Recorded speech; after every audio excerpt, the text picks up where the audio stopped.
कि op amp as a non inverting amplifier. Okay, तो इसकी सबसे इंपॉर्टेंट प्रॉपर्टी, दो प्रॉपर्टीज क्या होंगी कि इसके अंदर क्या होगा कि नेगेटिव फीडबैक होगा। ओके, नेगेटिव फीडबैक का मतलब क्या है कि आपका जो आउटपुट की जो वोल्टेज है, ये जो आउटपुट की वोल्टेज है, इसका कुछ हिस्सा आप ले जाके इन्वर्टिंग टर्मिनल पे ओप एम्प के लगा देते हैं। That is what we call negative feedback. ये हमने टॉपिक में पहले कराया है पूरा आपको, नेगेटिव फीडबैक कैसे होता है। ओके, अब फिर इसका जो इनपुट है, इनपुट वोल्टेज, ये वी आई, ये इनपुट वोल्टेज जो है आप कहाँ पे लगा देते हैं, नॉन इन्वर्टिंग टर्मिनल पे। ये नॉन इन्वर्टिंग टर्मिनल यानी पॉजिटिव टर्मिनल पे उसके ओप एम्प के आपने लगा दिया। अब हम इसका एनालिसिस करते हैं। अच्छा, ये वाली रेजिस्टेंस क्या है, ग्राउंड पे। ओके, अब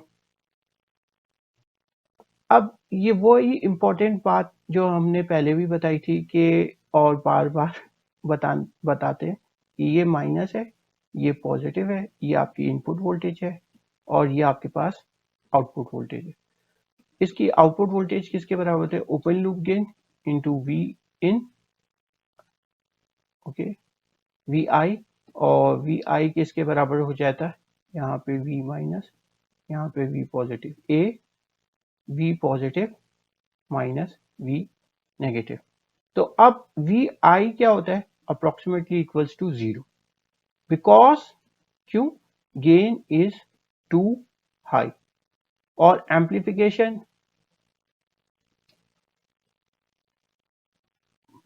फॉर एम्प्लीफिकेशन हम, we do not want to go into saturation. For amplification, we do not want to go in saturation. Saturation यानी मिसाल के तौर पे लेट्स से किसी ओप एम्प के अंदर सैचुरेशन आ जाती है 0.01 वोल्ट्स पे, और ये सैचुरेशन का मतलब क्या है, जो आपकी VCC है प्लस VCC, ये जो लगी हुई है, जो सप्लाई वोल्टेज है यहाँ पे, उतना मिलने लग जाता है। और अगर तो ये नेगेटिव आ जाएगा -0.1, ये देखिए ये सैचुरेशन, और ये अगर आ गया -0.1 तो इसकी वैल्यू क्या हो जाएगी, -VCC। तो हमें इस रेंज में रहना है, यानी इस छोटे से डिफरेंस के दरमियान, 0 से लेकर इस के दरमियान, ये डिफरेंस के ये वाली वोल्टेज, ये इनपुट वोल्टेज के दरमियान रहूंगा तो मैं सैचुरेशन में नहीं जाऊंगा, और सैचुरेशन में नहीं जाऊंगा तो ये एम्प्लीफिकेशन हो जाएगी, यानी इनपुट सिग्नल इतना बढ़ जाएगा आउटपुट में। Okay, is it clear? In order to avoid going into saturation and remaining in the amplification region, तो हम ये क्या करते हैं कि वी आई की वैल्यू को अप्रोक्सीमेटली इक्वल्स टू 0 कर देते हैं। Gain is too high, okay, infinite gain है। ये यहां से भी समझ में आ सकता है कि अगर ए किसके बराबर हो जाएगा mathematically, V naught upon V in. अगर वी इन की वैल्यू क्या हो जाएगी, 0, anything upon 0 is infinity, anything upon 0 is infinity. और हमारा ओपन लूप गेन क्या होता है, ए नॉट क्या है, इज अप्रोक्सीमेटली इक्वल्स टू 10⁵, जो कि ऑलमोस्ट लाइक इंफिनिटी के बराबर है, यानी इंफिनिटी है, तो इस वजह से इसकी वैल्यू क्या होती है, 0। तो बात ये बताने की, यही कॉन्सेप्ट है वर्चुअल ग्राउंड का, और यही इनपुट पे हमारे पास वोल्टेज जो है वो बहुत ही कम रखते हैं ताकि वो एम्प्लीफिकेशन रीजन में काम करे और सैचुरेशन में ना जाए।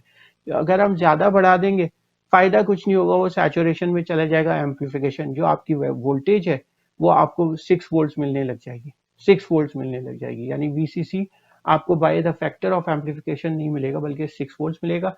प्लस में जाएंगे और माइनस में जाएंगे तो -6 वोल्ट मिल जाएगा या -6 VCC मिलेगा, एम्प्लीफिकेशन नहीं होगी बाय द फैक्टर। ओके, तो इस वजह से हम नेगेटिव फीडबैक भी अप्लाई करते हैं, जिस गेन जो है वो लेस देन ए नॉट होता है।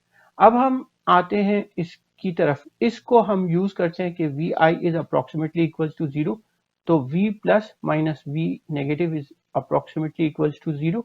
So V plus is approximately equals to minus V negative. Okay, दोनों की वैल्यू जो है इन्वर्टिंग टर्मिनल और नॉन इन्वर्टिंग टर्मिनल पे दोनों अप्रोक्सीमेटली इक्वल होते। ओके, तो इसी कॉन्सेप्ट को यूज करते हुए अगर यहाँ पे अब देखिए, अब लेट्स से ये यहाँ पर इस जगह पे क्या मिल रहा है आपको, VI, तो इस जगह पे भी कितना मिलेगा आपको, VI। ये अभी हमने बात समझाई थी क्योंकि गेन इनफाइनाइट होता है। अब यहाँ पे कितनी वोल्टेज है, 0। लेट्स से मैं करंट को यहाँ से यूं बहाता हूँ I1 और यहाँ से करंट I2 और ये जो I3 है जो ओपैम के अंदर जाएगा वो तो 0 होगा क्योंकि आपको पता है कि ओपैम के अंदर ये रहा I3 वो, ठीक है, इसकी वैल्यू क्या होगी, 0, क्योंकि ओपैम के अंदर तो कोई करंट जाता ही नहीं है क्योंकि इसकी इनपुट रेजिस्टेंस इनफाइनाइट होती।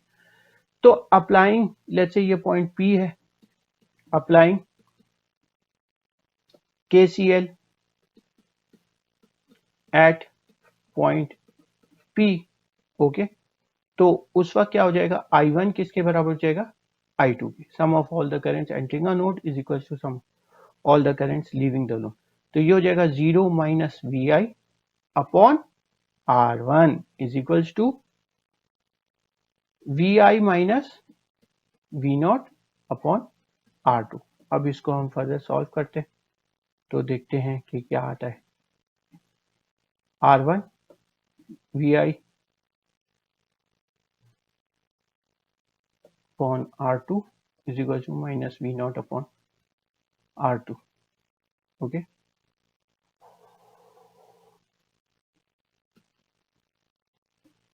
VI को एक तरफ कर लेते हैं, minus VI upon R1 minus VI upon R2 is equal to minus V0 upon R2।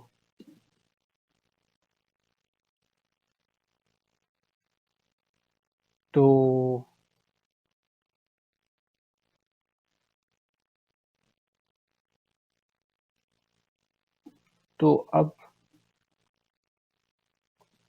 R1 R2 LCM हो गया, minus R2 into VI minus R1 into VI minus V0 upon R2, R2 cut गया,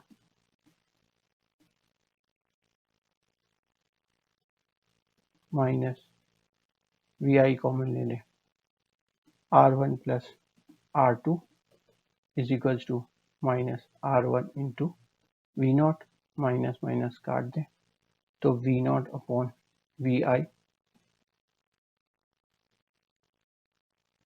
R1 plus R2 upon R1 और ये हो जाएगा V0 upon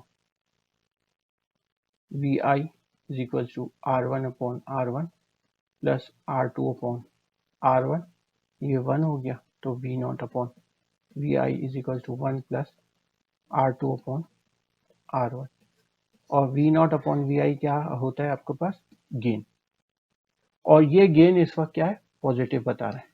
gain positive होने का मतलब क्या है, उसका डायरेक्शन सेम होगा। जो इनपुट सिग्नल यूं है तो ये एम्पलीफाई होने के बाद नॉन इन्वर्टिंग एम्पलीफाई इस तरीके से, ओके। आई होप सो ये आपके पास टॉपिक क्लियर है। और इसके अंदर क्या है, इन फेज रहता है output, output is in phase with the input, output is in phase with input, clear? I hope so ये टॉपिक क्लियर है।